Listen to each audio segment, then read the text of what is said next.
এবিএসকে নিউজে আপনাদের স্বাগত। প্রিয়া রয়েছে আপনাদের সঙ্গে। শুরু করছি শেষ ইনিংস। শুরুতেই নজর রাখবো একেবারে বালির দিকে। সাত সকালে গঙ্গা স্নান করতে নেমে ভয়াবহ দুর্ঘটনা। বালির বারেন্দ্রপাড়া ঘাটে তলিয়ে গেল 17 বছরের এক কিশোর। বন্ধুকে বাঁচাতে জলে ঝাঁপ দিলেও শেষ রক্ষা হলো না। নিখোঁজ ছাত্রের সন্ধানে গঙ্গায় চলছে বিপর্যয় মোকাবিলা বাহিনীর তল্লাশি। বালি বিধানসভার লিলুয়ার দাসপাড়া বাসিন্দা হর্ষ চৌধুরী রবিবার সকাল 7টা নাগাদ বন্ধু হর্ষদেব সিংহের সঙ্গে বালির বারেন্দ্রপাড়া গঙ্গার ঘাটে স্নান করতে নামে ওই মাধ্যমিক পরীক্ষার্থী। স্থানীয় সূত্রে খবর, হর্ষ ও তার বন্ধু দুজনের কেউই সাঁতার জানতেন না। স্নান করার সময় হঠাৎই গঙ্গার প্রবল স্রোতে তলিয়ে যেতে থাকে মাধ্যমিক পরীক্ষার্থী। বন্ধুর চিৎকারে স্থানীয় বাসিন্দারা ঘাটে ছুটে আসেন। খবর দেওয়া হয় পুলিশ ও বিপর্যয় মোকাবিলা বাহিনীকে। ঘটনার খবর পেয়ে দ্রুত পৌঁছান বালি বিধানসভার তৃণমূল প্রার্থী কৈলাস মিশ্র।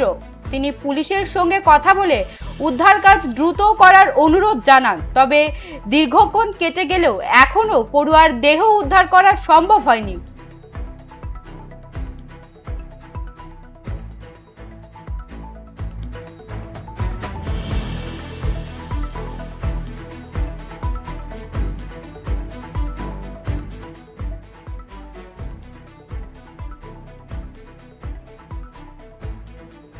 যে খবরের দিকে নজর রাখছিলাম, সাত সকালে গঙ্গা স্নান করতে নেমে ভয়াবহ দুর্ঘটনা। বালির বারেন্দ্রপাড়া ঘাটে তলিয়ে গেল 17 বছরের এক কিশোর। বন্ধুকে বাঁচাতে জলে ঝাঁপ দিলেও শেষ রক্ষা হলো না।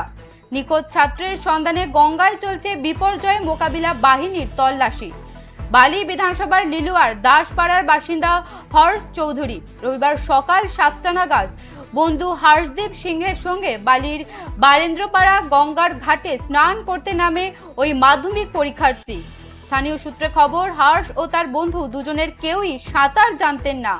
স্নান করার সময় হঠাৎই গঙ্গার প্রবল স্রোতে তলিয়ে যেতে থাকে মাধ্যমিক পরীক্ষার্থী। বন্ধুর চিৎকারে স্থানীয় বাসিন্দারা ঘাটে ছুটে আসেন। খবর দেওয়া হয় পুলিশ ও বিপর্যয় মোকাবিলা বাহিনীকে। ঘটনার খবর পেয়ে দ্রুত পৌঁছান বালি বিধানসভা তৃণমূল প্রার্থী কৈলাস মিশ্র।